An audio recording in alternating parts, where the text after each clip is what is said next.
concert tonight? Not tonight. We were talking about somebody we knew who just died. Shiva. 1, 8, With 6, 9, 3, COVID, 9. everything's different. Okay.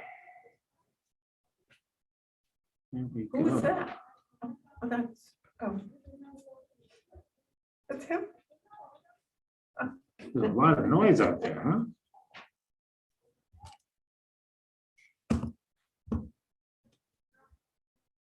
How's your arm? It's All right. sore, Is it it's sore, hurting? but it will be okay. It's just, Hello, I think hello. it's sprained a little bit. It'll be fine. You know, I went out. Had to Yeah. want to do something. And it was very blowy. It's so easy to fall. I know, Morris, where's your mask? I know. Oh, a mask. You need your mask. Somebody Do you have a mask? Oh, yes. Somebody- All right. Somebody else. Somebody told me the other day, I forget who it was, and she doesn't even remember tripping. Well, I remember it. I mean, I didn't lose consciousness, thank God. Yeah.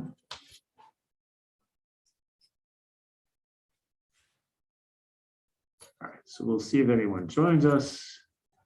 This is one of those topics that people very often say they want to discuss. And then when push comes to shove, sometimes, well, maybe not so much. So we'll see. We'll see if people come. There's Judy. We'll see if she wants to join us.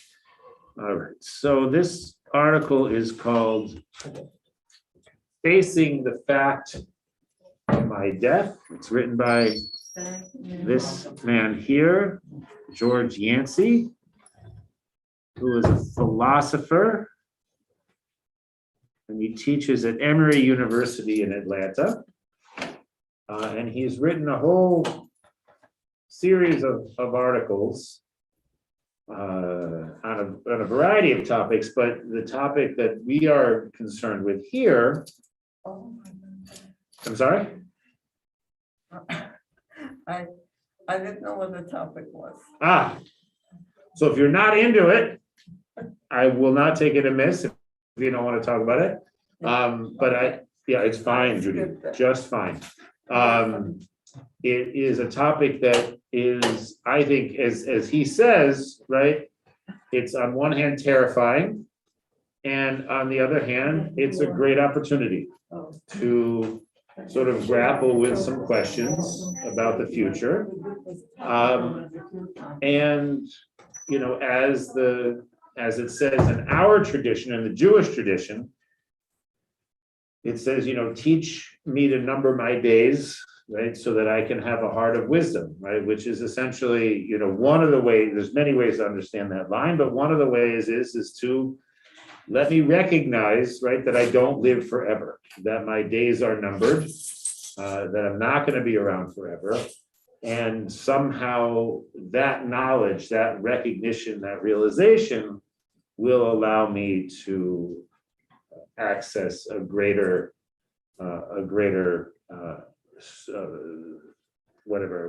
measure of wisdom than I otherwise would have. All right. So before we start, it was one thing more before I ask. My question is just to let you know that this essay, it says, right, is an introduction to a series of monthly interviews. Interesting, to be conducted by the author with 12 religious scholars and practitioners on how religious traditions understand and respond to the inevitability of death. Now, as far as I know, there's only about 6 or so of these articles. Now, maybe I missed some of them, but I went and did the search in the New York Times for Yancey and death. So presumably I found all of them. So maybe he just wasn't able to finish all of them that he wanted to do. As you can see, this was published in February of 2020, right? So right before, about a month or a month and a half before the lockdowns really started. Hello, Daniel. Take your time. This is our exercise. Yes. Not simple. There we go. Okay, good deal. Good deal. Thank you. So, we already had one person who sort of came and already left. So I guess I would just want to give people, you're okay. I want to leave. Yeah.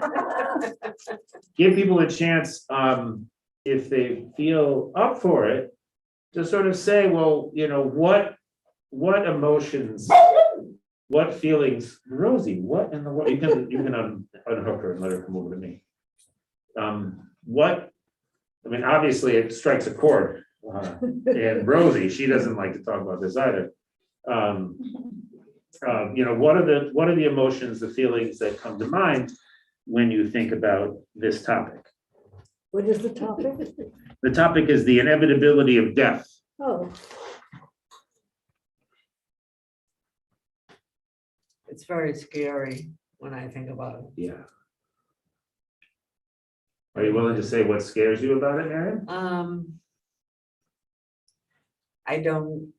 The fact that I don't know how I'm gonna die, Yeah, I think is a big issue.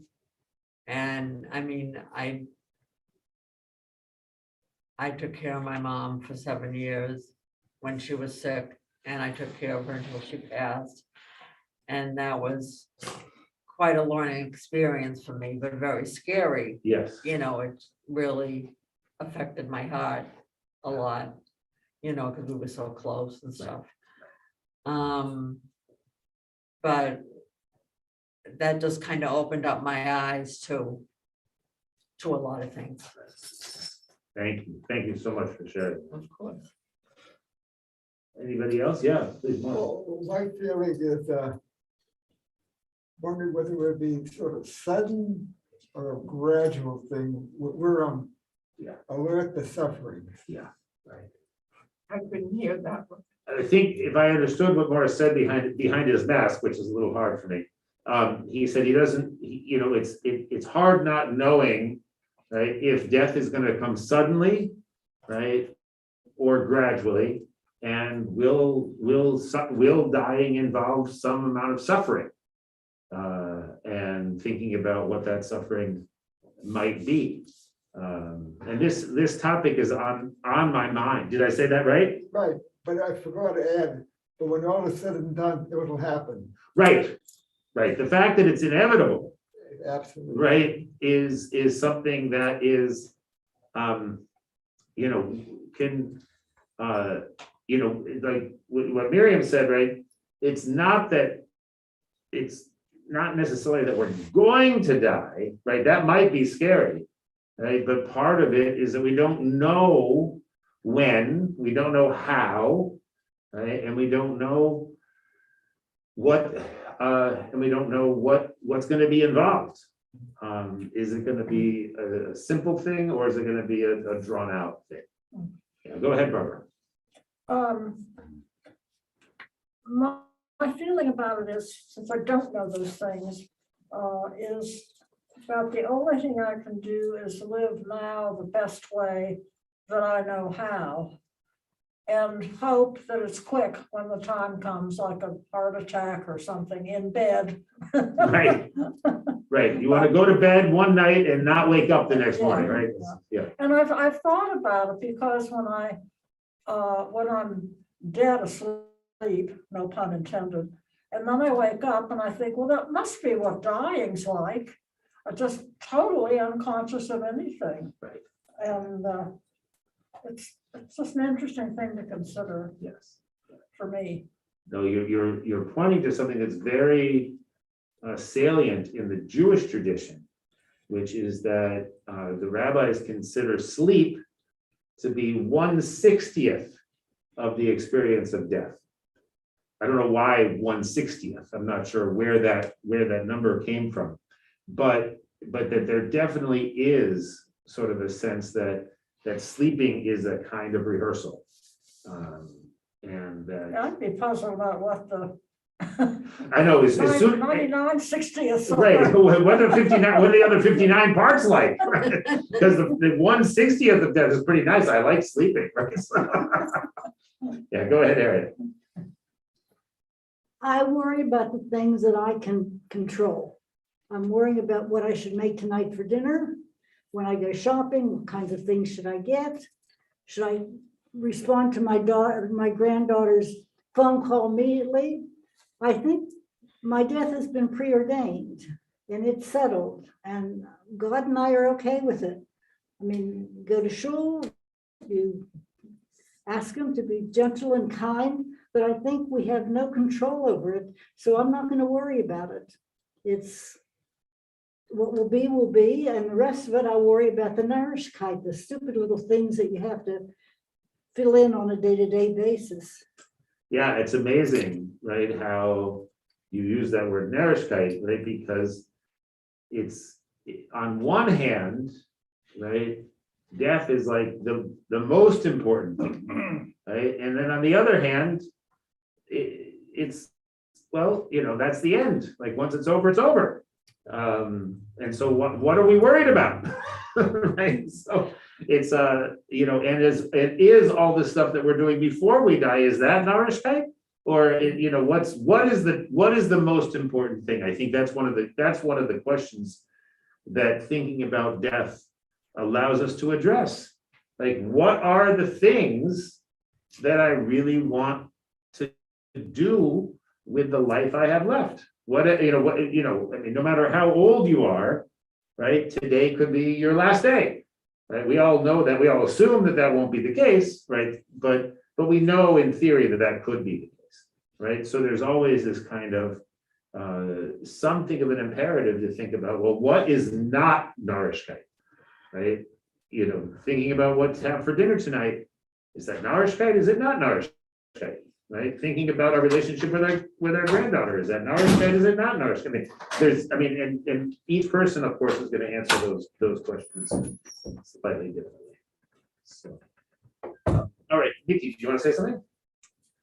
I don't remember. I heard you. Sorry. A little with that.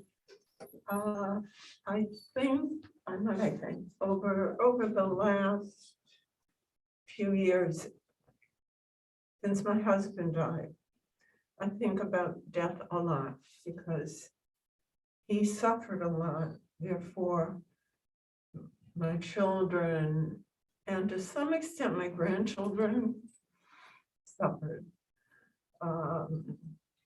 and me. And it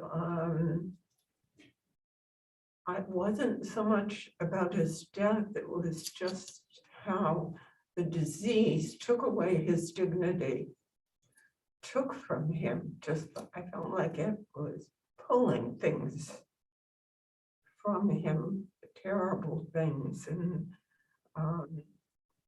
there was one time where he could not put on his tefillin. He couldn't do it anymore. Somebody who did it since his bar mitzvah. And that hurt me almost as much, or maybe more than him. So I think now, well, obviously I'm next, and I'm not young, but I want to retain my dignity. And I'm very conscious of the death in a more positive way. I see my children and my grandchildren, and I talk to them in a damn texting, excuse me. And I am very thoughtful of what I say to them now in a different way. I'm not teaching them, but just I'm thoughtful of how I must seem in their eyes, because at some point they also have to face this. Right. And I don't want them to be troubled. Of course, people are troubled. Of course. With death. So it is probably on my mind. And it makes sense in the context of losing loved ones, whether parents, whether a spouse, whether God forbid a child or a grandchild. And I just want to mention, of course, Connie couldn't be here, but I'm aware, that her experience of death now not only includes, Marty, but also Rachel. And to lose a granddaughter is, something else, that most of us, thank God, will not have to experience. It's interesting because I often talk to Connie about those things, and I knew of Connie before I came here. But one of the things we just talked about was that never does seem to go away from many people is the issue of being alone. Not that you need the other person to play blocks with, but the person is there. And now she's a granddaughter, and also she worries about the others. I actively worry about my kids who are in their 50s. Right? Yeah, I mean, I worry about my kids in their, early 20s, late teens. I mean, it's just, of course, with kids who are 18 and 20, you've got to be worried because they're just reckless, but that's, less And disease and it's- more, yeah. and more recklessness, but, You're left alone. right, You're left, and that's what she Right. said, and that's so true. Yeah. You go into your place, you're not used to living alone. And I think that when you live with somebody, it's hard enough if you haven't. There are other ways. You may build up other supports, which are great. But if you lived with one person, I've really been all over the world with one person, it's empty. Yeah. The apartment is empty. it can feel very, all right, so let's, we'll turn to Mr. Yancey's article. Okay, so as a young boy, I recall very clearly telling my mother with an innocent defiance that I wished I had never been born because I will die someday. I mean, it was so interesting, right? This is from Job. Right? This is the book of Job, right? I wish I had not been born. Better not to have been born than to suffer what we Makes suffer. sense. Right? And so and I'm not saying it's, the book of Job, it's, that makes it more important. More that somehow the book of Job, along with many of the biblical books, right, seems to have some sort of fundamental insight into the human condition. Right? These are questions that a lot of us ask ourselves, the things that a lot of us say to ourselves. Oh, I wish I had never been born. I can't recall her response, but I'm sure it worried her and left her feeling hurt. But I was frustrated, angry, and afraid. While I knew that people died, it had suddenly dawned on me that I would be among them, that I will die someday. Right? It's a terrible moment. It's, it's sort of like, when you realize, if you were raised to believe that Santa is a real person, right? And all of a sudden, when you realize that Santa is not a real person, right? It's like this terrible, like I had this sort of thought I was going to live forever, right? And wait a second, I'm not? What's this about, right?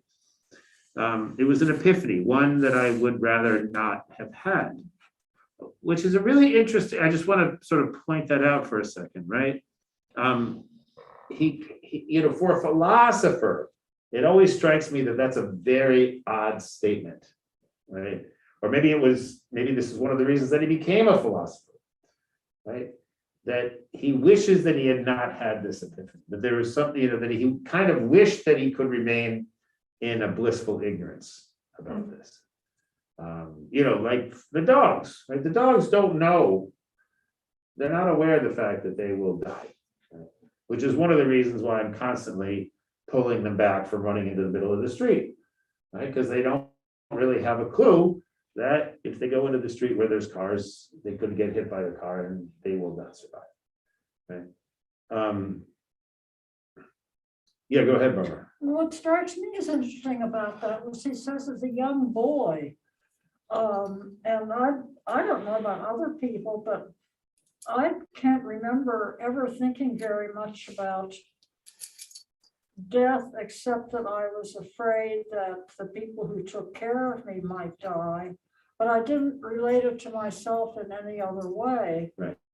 So of course, as I got older, it gradually came on me, and it wasn't upsetting or shocking, just because when you get to a certain age, you know darn good and well you're gonna die. Right. But to have it happen as a child, I think is. Maybe, but thank you, Barbara. So maybe this actually helps me understand this a little bit more. So maybe what he's saying is that it's an unusual epiphany for a child, Yeah, right? Most kids don't think about this, right. right? We And feel so, immortal when we're right, young. so this kid who is sort of obviously he's a professor and a philosopher. He must have been precocious.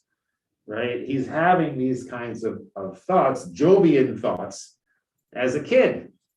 Right, so yeah, you can't blame him. It would have been nicer for him to have a regular childhood where he had full faith in his own invulnerability until he was in his 20s or whenever the rest of us it dawns on the rest of us that we are mortal. Yeah, go ahead.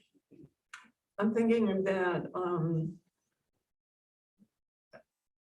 in my youth, when I was young, I actually always did think of death because my mother was ill and died. My aunt died in her early 30s. My cousin died also. So I was surrounded by death. And the one thing I never really thought, and I was not panicked, but I was hoping to save them. Obviously, I couldn't. That was a terrible loss that I couldn't save them.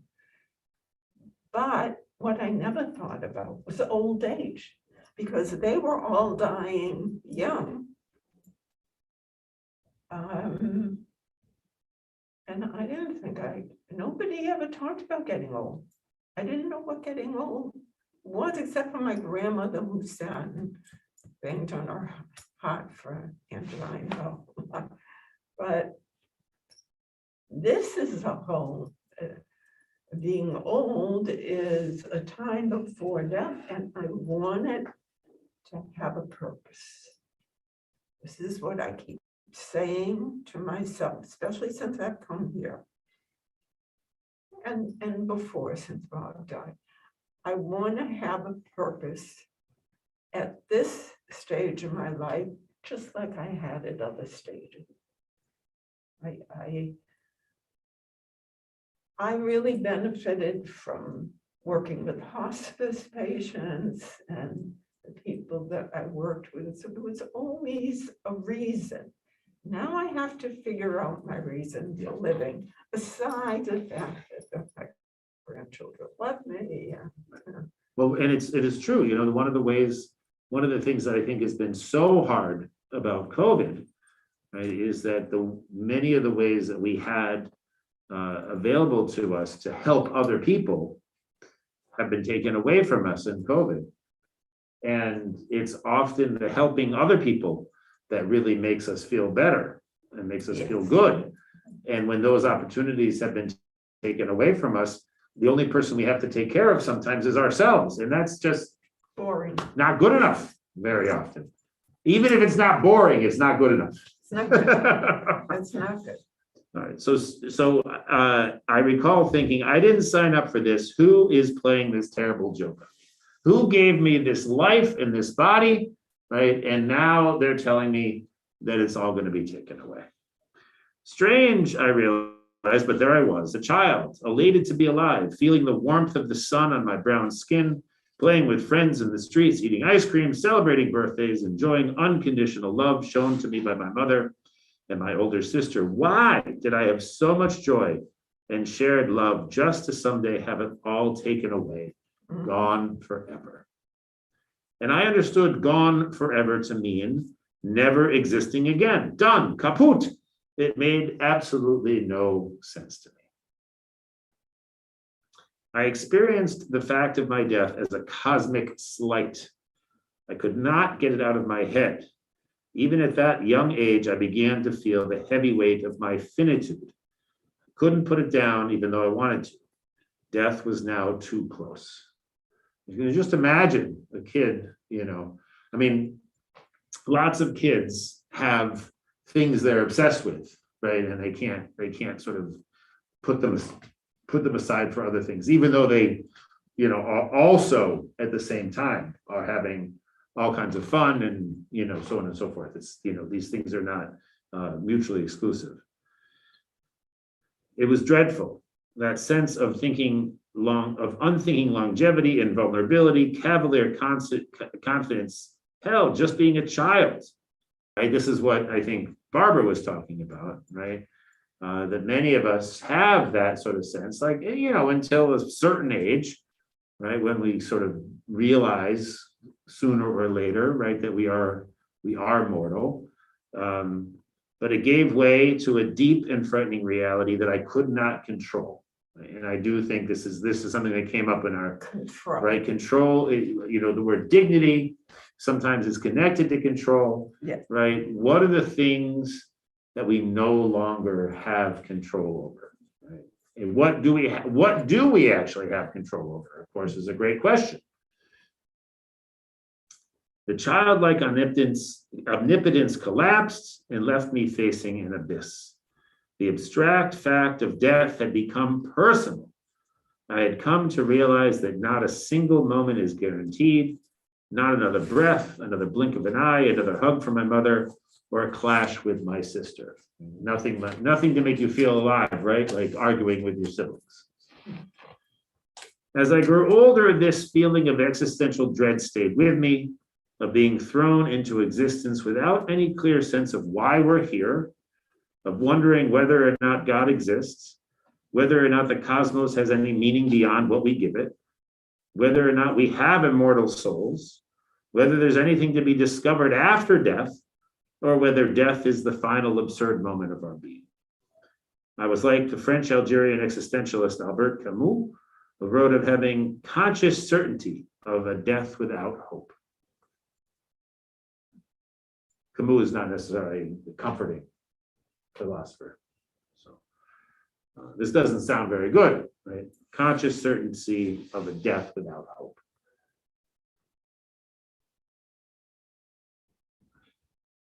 There's a little picture, the meaning of nothing, I guess. Daniel, do you want to say something? Yeah. My mother, this was quite common in those days, never let us go to family funerals. So I did not feel the death of my grandparents or uncles and aunts. But now, although I know that I'm in my 80s and I no longer can do the things I used to do, I still think that I'm a young person. Then I see this story today that Justice Breyer's going to announce his retirement tomorrow. We were classmates in law school. Ah, And I knew him quite well. I succeeded him as a law clerk to Justice Goldberg, but preceded him at Oxford. And when your classmates begin to die, although he's not dead yet, you really feel that life does not go on forever. yes. Yeah, I remember when 2 or 3 years ago, 2 or 3 guys my age died. Dads, dads and husbands and so on and so forth of friends, and and it was really, it brought home to me, right? I'm not in my 40s anymore. I've hit 50 and we're already beginning to fall, right? But that's very interesting, Daniel, that your mother didn't bring you to funerals. One of my earliest memories is of my great grandmother's funeral. And, my mother's family was Methodist.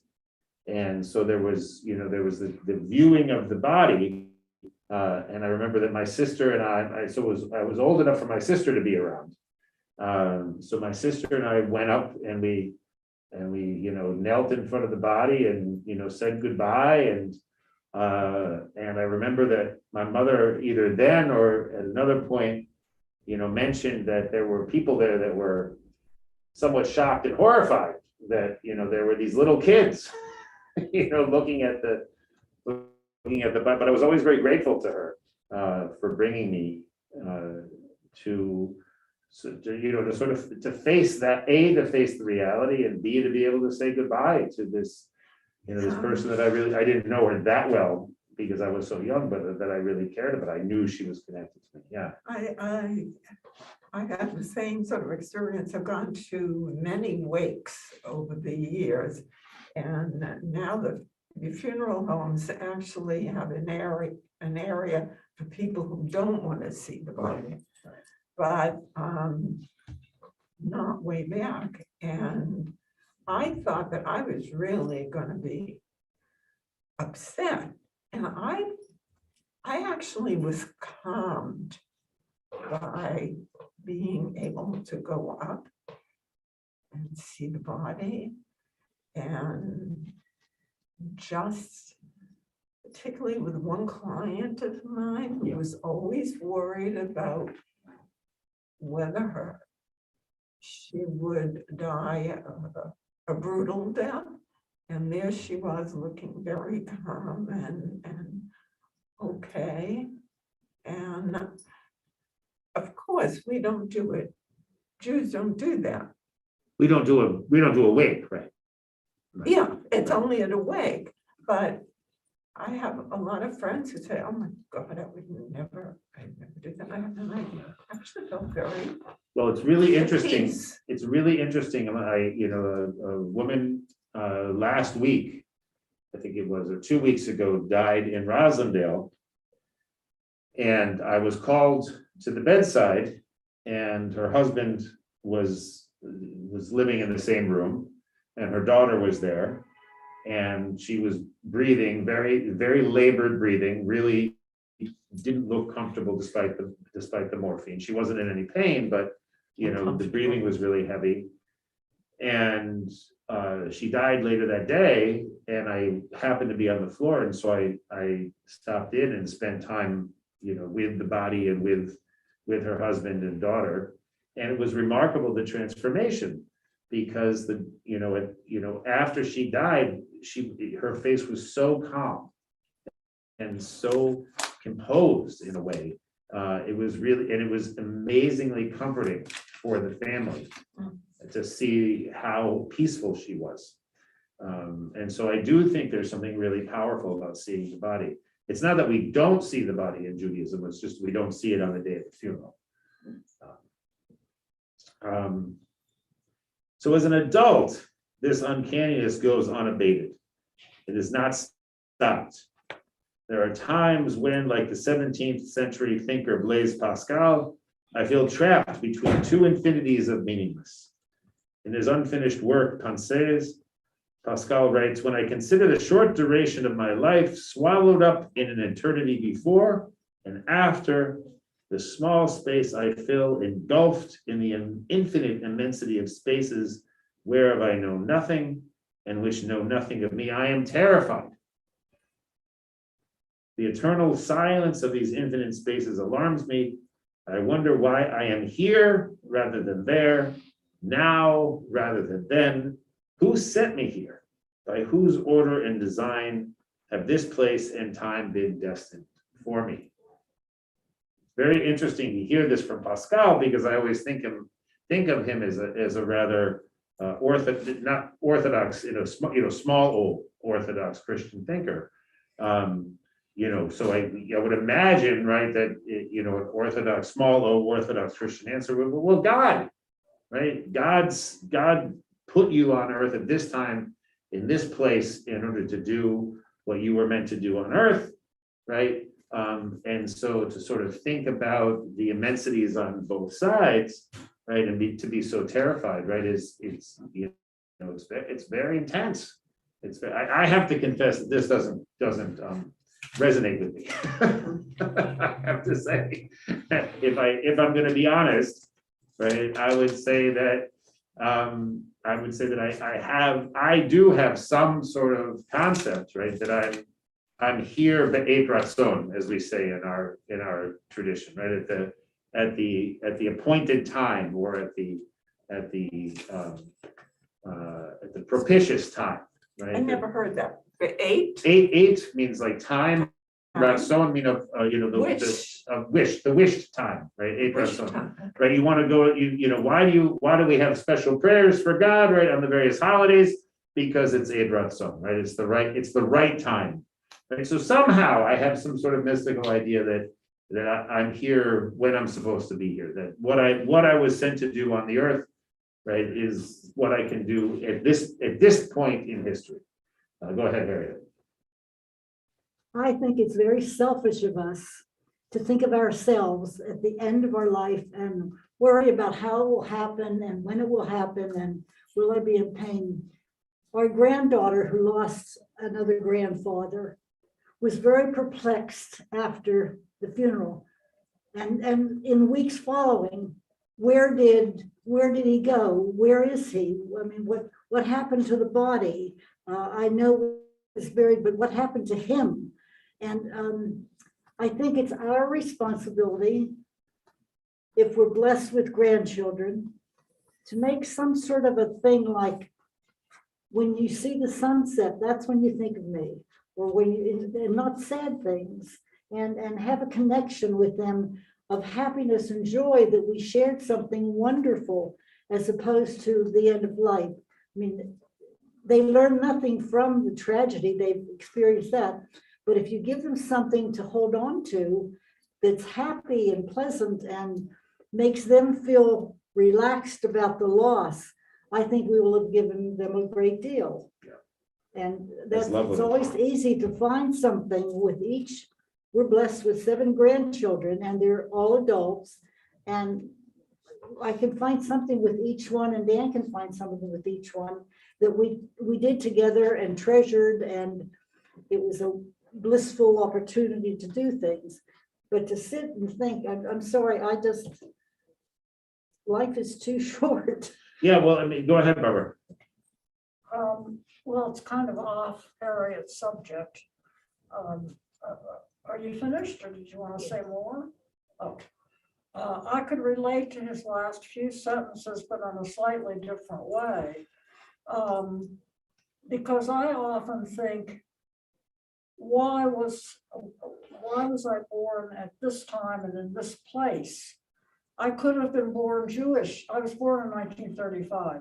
I could have been born Jewish and ended up in a death camp. Right. I could have been born in Russia. I could have been born Black. Anything could happen. Right. And I'm extremely grateful that I was born in the United States when I was. So it's a really interesting question. Yeah. And it's quite awe-inspiring. Right. Which I guess in a way I'm saying the same sort of thing he is. Yeah, but it's a very different tonality, right? I think here there's sort of a feeling of emptiness and terror, Yeah, right? Whereas what you seem to be describing is more of wonderment and awe, true. right? Of a kind of, wow, how just, and I do think, right, that, one thing that many religious traditions emphasize, right, is the kind of just the miraculous nature of our everyday lives, right? That we ended up where we ended up, that we wake up in the morning, we start breathing, that we have clothes to wear, and our bodies work to whatever extent they work, and all that kind of stuff. And right, that we happen to be living now in this time with all of the blessings and challenges of living today, as opposed to whatever, the blessings and the challenges of 10 or 20 or 50 or 100 years ago. Because no time, right, there's no time in history that's perfect or easy, right? They're all complicated, they're all difficult. So the fact of death is like a haunting. And again, I want to just make clear that, I don't entirely resonate with what he's saying, but I do think that for a lot of people, it does resonate. And so, I want to make sure that I'm not dismissing what he's saying at all. I'm just acknowledging that it's not necessarily, I don't have exactly the same feeling. Right? The fact of death is like a haunting. It frequents me, entangled in everything I do. It's just beneath my pillow as I sleep, strolling next to me as I casually walk from one class to the next, inserting its presence between each heartbeat in my chest, forcing its way into my consciousness when I say I love you to my children each night, assuring me that it can unravel the many promises,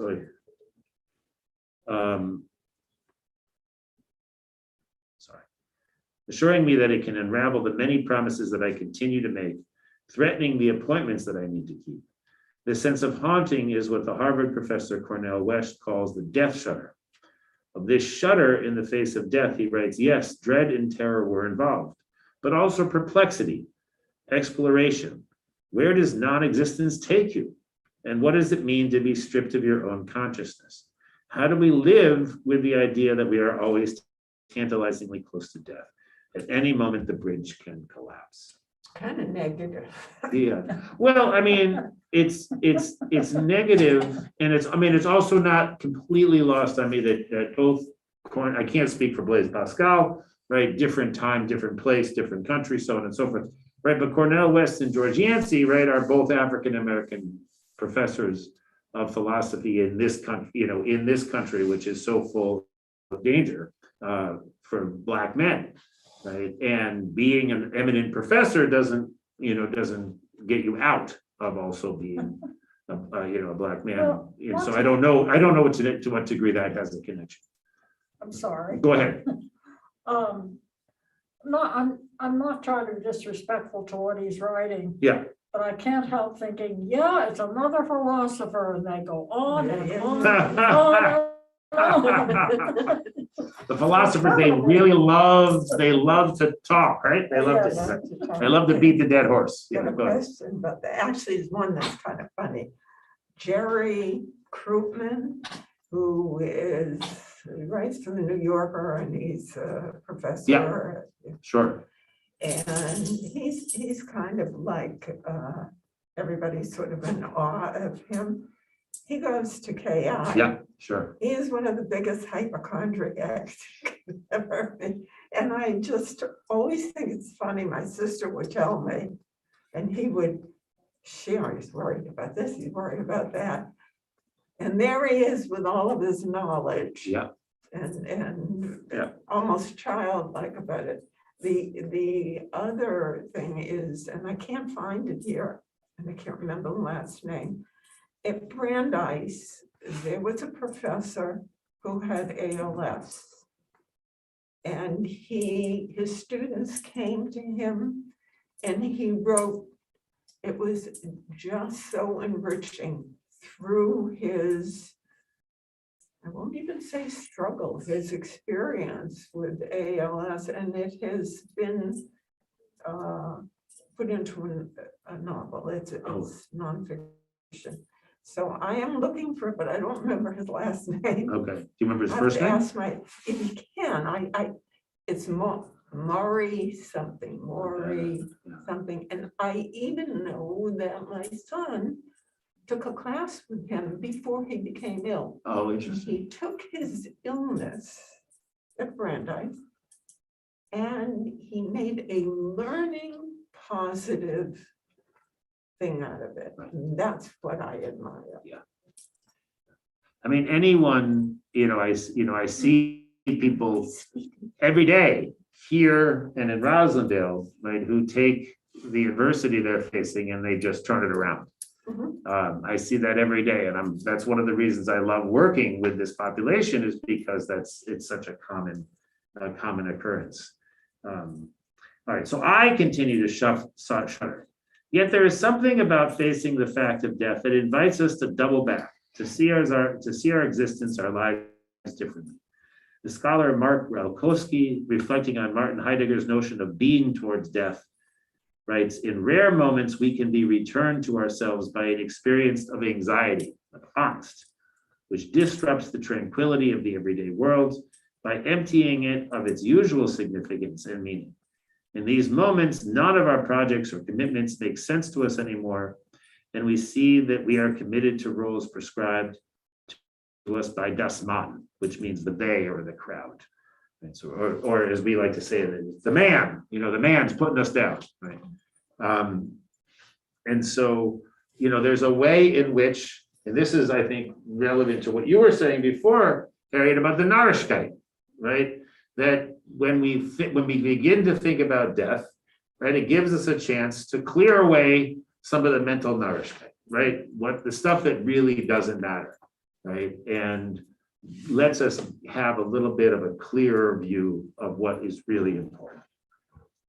I want my students to experience one of those rare moments, to consider the short duration of our lives, to get them to think differently about our time together, to value their lives differently. I make a resolute effort to remind my students that all of us at some point, sooner or later, will become rotting corpses. That, I explain, is the great equalizer. No matter how smart, brilliant, wealthy, beautiful, and fit you are, no matter how great your MCAT, LSAT, or GPA scores, no matter your religious or political orientation, we will all perish.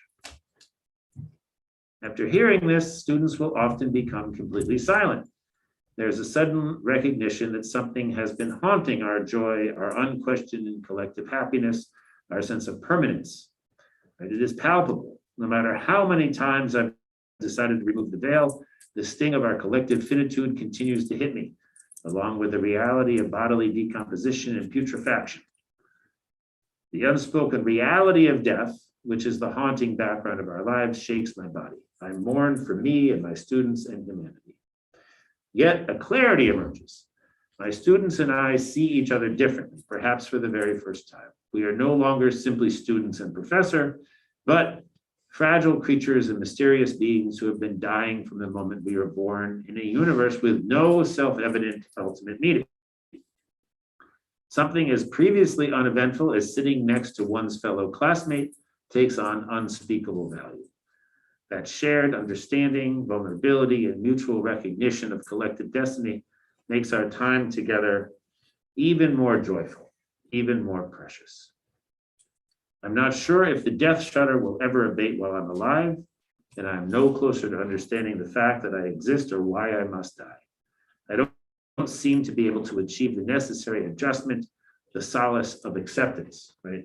Which I think is really important, right? The Buddhists talk about acceptance, right? That you sort of accept the reality that there is suffering and death in the world, right? And you don't try to fight it. And I do think that the Buddhists are not alone, right? And this, to a certain extent, that sort of many of the great religions are really focused on. In his Tractatus Logico Philosophicus, Ludwig Wittgenstein writes, it's not how things are in the world that is mystical, but that it exists. Just the reality of existence is a mystical truth. Rabbi. Yes. Yo, Daniels, thank you. One wonders if we discover life in the universe, what the other people will think of us, either because of the shortness of our lives or the length of our lives. And the wonder where we fit in that situation. Yeah. What it means to live for 70 or 80 years rather than 150 or 200 years, or to die at 15 or 20. Yes.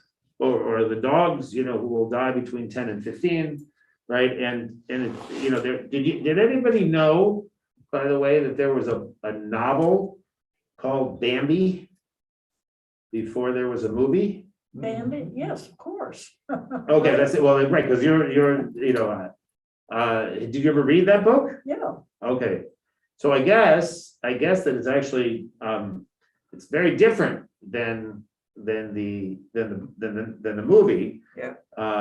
In that it is one of the goals of this book, according to the review I just read, the author had the goal of sort of saying that we shouldn't be sentimental about nature, right? What does Tennyson say, right? That nature is red in blood, in tooth and claw, right? That these dogs will mercilessly kill any rodent that comes comes by them. They're cuddly and lovely, and then they're vicious killers, right? But there's an exchange, I guess, in that book between I forget what it was, between some sort of insects, June bugs or whatever they were, and they were talking about another kind of bug, and they say, well, how long do they live? This is exactly Daniel's question, right? They live for a month or two, whereas we live for a day or two. So what must it be like, right, to live such a long time, right? And so, yeah, I mean, just to sort of think, what if we to think about creatures that have a different lifespan and a different way of looking at the world, and trying to get into that imaginative space is really interesting. Wittgenstein helps to give voice to something mysterious about our being. It is that we exist and that we will die, which is so uncanny, right? Just the fact of our existence and the limited nature of that existence, the impermanence of it. Wittgenstein here seems to be getting towards a kind of a Buddhist thing. In my imperfect understanding of Wittgenstein and imperfect understanding of Buddhism. It is that both life and death are inextricably braided together that elicits the shudder. And I think that's one thing that is often overlooked, right? Is that one of the things that actually does give life meaning, or at least allows there to be meaning, in a life, is the reality of death. Right? Immortality is, I don't really understand people who are trying to live forever. Doesn't seem that appealing to me. And the shudder and the uncanniness point beyond mere facts. They function, at least for me, as gestures, as intimations of a beyond that enthrall my soul. Right? So this is one of the things that I find so interesting about this essay. On one hand, he wishes he didn't know, right, that he was going to die. On the other hand, right, contemplating his death, right, doing philosophy about his death, right, has, enthralls his soul. Something that's not replaceable. I think his choice of adjectives, his descriptive words are so negative. They're just different. I'm not saying they have to soften things, but he goes to the other side and he makes it as black and frightening as it is. People die peaceful deaths, and some people feel much better before their death than all the suffer. And he's just got a really black way of looking at it. Yeah.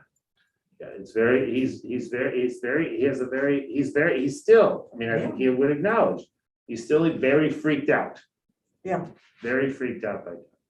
Right, which is very much not, particularly Jewish way of looking at death, right? That, in one of the Jewish, obviously, as with everything else in Judaism, there's a million ways to look at these things. One of the Jewish ways of looking at death, right, is that it says in Ecclesiastes that the day of your death, right, is much better than the day of your birth, right? And they compare it to a ship, right?